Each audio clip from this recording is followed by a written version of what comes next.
Ce NXT d'un très haut niveau nous a parfaitement préparé pour NXT Eastwave de ce dimanche.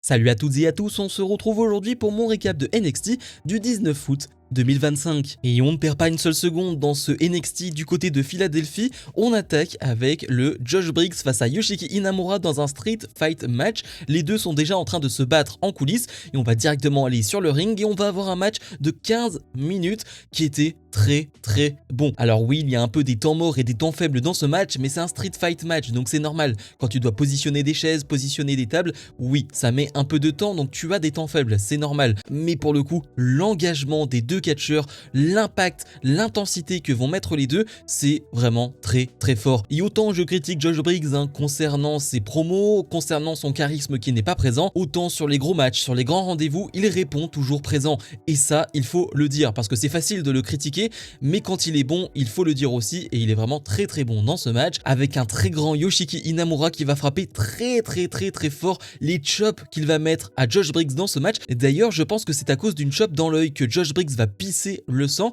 parce que j'arrive pas trop à savoir c'est à quel moment, mais il y a un enchaînement de chops, et il y en a une qui est peut-être mal portée de la part de Yoshiki Inamura, qui va faire pisser de sang Josh Briggs, mais ça rajoute un peu évidemment de dramaturgie à ce match.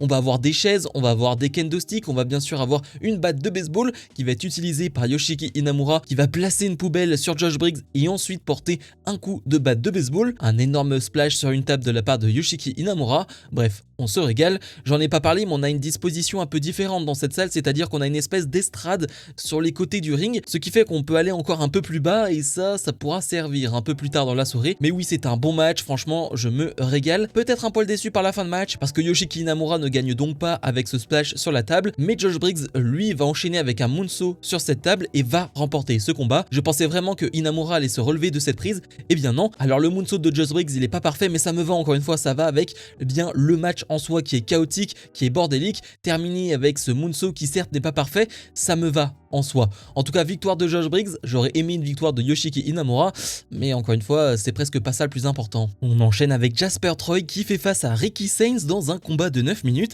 C'est le deuxième affrontement entre les deux. Le premier affrontement, il était correct, mais je trouve que la fin était assez catastrophique. Et on a donc ce deuxième affrontement qui est sympa. Ça va pas plus loin que le sympa parce que, eh bien, comme je l'ai dit, c'est 9 minutes et on va être sur un match assez classique en termes de construction, avec un Jasper Troy qui va faire parler sa puissance, qui va dominer pendant de longues minutes, et bien sûr on va être dans la configuration David contre Goliath avec un Ricky Sainz qui va tenter de revenir avec sa technique, avec sa vitesse petit à petit dans le match. Mais il est vrai qu'il faut quand même rappeler que Jasper Troy, il a très peu d'expérience, et ça on l'oublie presque parce qu'il est directement mis dans des gros matchs. Je vous rappelle que l'un de ses premiers matchs c'est face à Obafemi, le champion NXT, donc on oublie presque qu'il n'a quasiment pas d'expérience, mais c'est le cas, il n'a pas d'expérience, donc c'est compliqué de le juger alors qu'il affronte d'énormes superstars, du Ricky Sainz, du Obafemi, etc. alors que oui, il a très peu de matchs au compteur, donc évidemment c'est compliqué de le juger. Je trouve qu'il est pas mal dans ce match, mais il n'y a rien d'impressionnant. Il fait parler sa puissance, mais en termes de prise même, il n'y a rien de très impressionnant. On va juste nous rappeler ce qui s'est passé lors du premier match avec cette Swanton de la part de Jasper Troy qui avait détruit Ricky Sainz, sauf que cette fois-ci Ricky Sainz va l'esquiver et Jasper Troy va directement retomber sur l'escalier. Ricky Sainz va enchaîner avec un Tornado DDT à l'extérieur du ring, enchaîner avec un deuxième Tornado DDT à l'intérieur du ring et remporter ce combat. La fin elle est un peu anticlimatique, on va pas se mentir, mais en tout cas ça fait une victoire pour Ricky Sainz. Est-ce qu'on aura un troisième affrontement entre les deux? C'est possible, mais j'aimerais bien qu'on mette un peu plus en avant Ricky Sainz, ou en tout cas qu'il ait d'autres feuds du côté de NXT face à d'autres catcheurs plus expérimentés. On a vu à quel point c'était bon face à Ethan Page. Là depuis je trouve que son booking est pas terrible du tout, j'aimerais quand même qu'on le mette un peu plus en avant. Jordynne Grace est sur le ring, elle a parcouru le monde avant d'arriver à NXT, elle a 15 ans d'expérience dans le catch, elle avait l'intention de remporter des titres en venant ici, mais clairement elle n'y est pas parvenue. L'adaptation à la WWE a été dure pour elle, elle sait qu'elle a des défauts, mais elle ne pensait pas que c'est une amitié brisée qui la freinerait. Elle a cru que Blake Monroe pouvait être une exception, qu'elle pouvait être quelqu'un qui n'allait pas vouloir exploiter ses défauts, mais elle a été stupide de le penser. Blake Monroe va l'interrompre et va venir avec des membres de la sécurité, car elle ne veut pas que ça dégénère ce soir. Si Jordynne Grace lève la main sur Blake Monroe, le match à Ice Wave est annulé. Monroe pense que Grace a en réalité pitié d'elle-même. Elle dit que Grace ne peut pas se contrôler, qu'elle ne peut pas supporter la pression et qu'elle joue les superstars alors qu'elle n'est qu'une outsider. Jordynne Grace dit que Blake Monroe est pathétique. Blake Monroe va alors lui demander de la frapper, mais Jordynne Grace va lui dire qu'elle n'a pas besoin de la toucher pour lui montrer ce qu'elle va lui faire à Ice Wave. Elle va alors s'en prendre aux membres de la sécurité, puis va reprendre le micro et dire qu'à Ice Wave, elle va lui montrer à quoi la mocheté ressemble vraiment. C'était pas une très grande promo de la part des deux. Jordynne Grace en promo, j'avais dit que c'était correct, là c'est clairement pas sa meilleure. Elle prend tellement de temps à faire des phrases, c'est tellement long.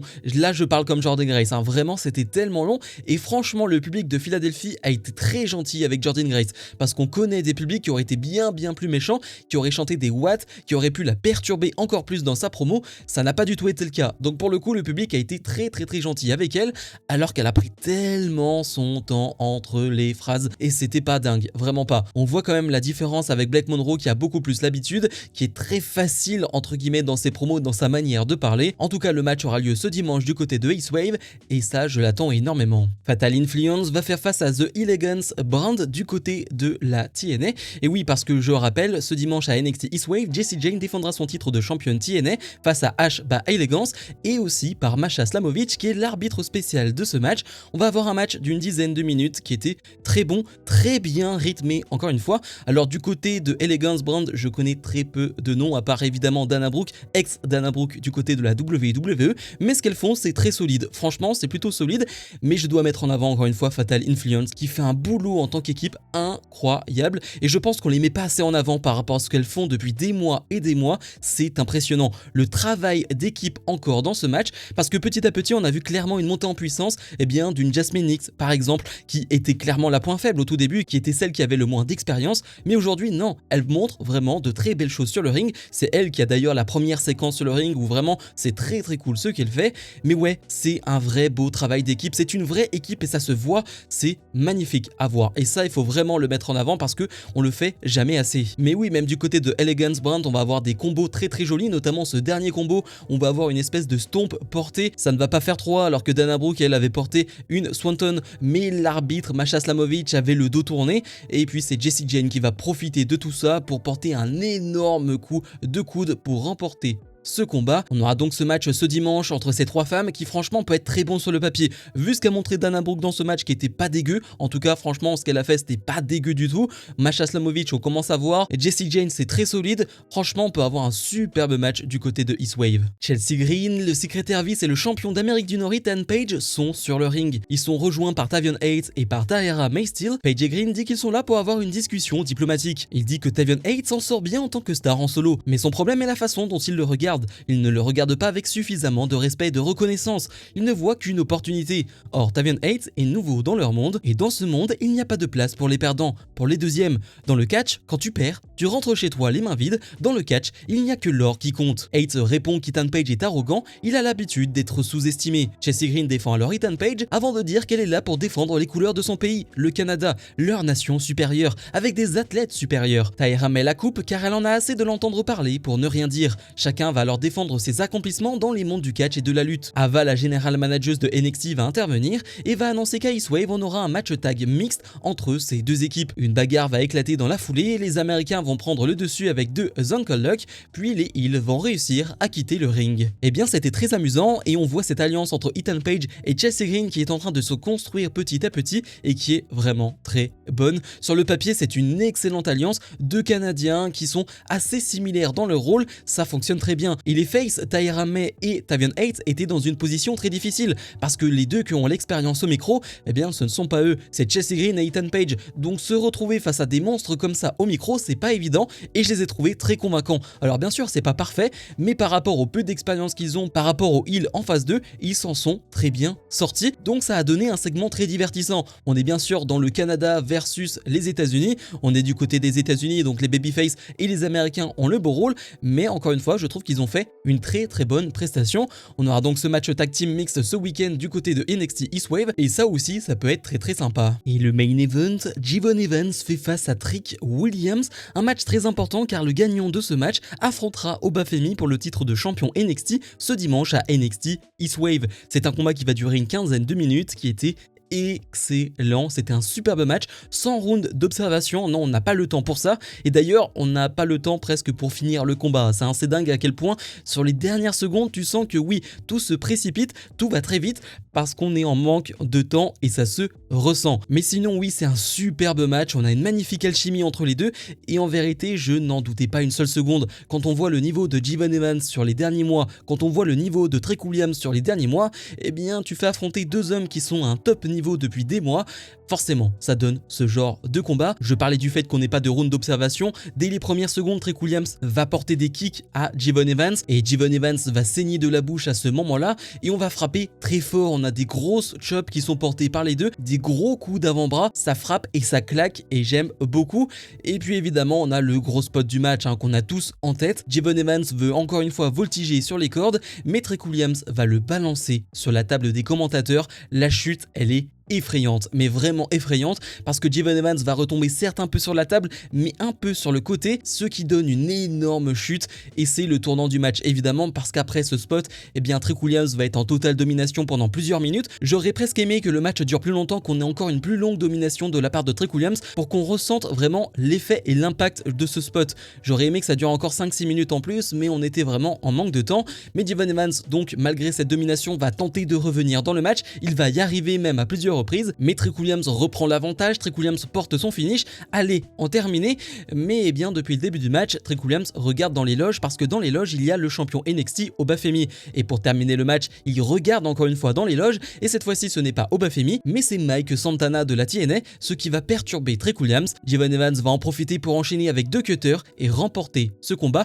Il affrontera donc Obafemi du côté de NXT Eastwave ce dimanche, et le show se termine là-dessus, on n'a pas le temps.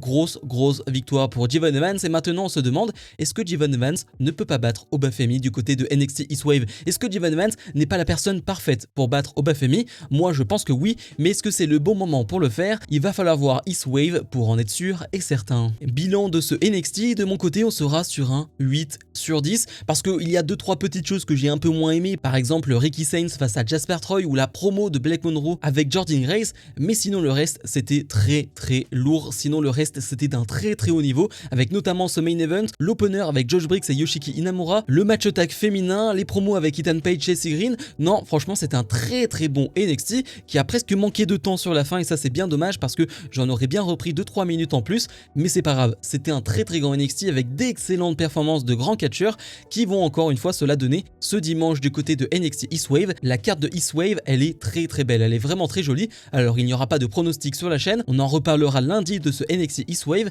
mais je l'attends vraiment beaucoup. Bref, comme d'habitude, n'oubliez pas de mettre un maximum de pouces vers le haut, de vous abonner, et nous on se retrouve dans la semaine pour d'autres vidéos. Salut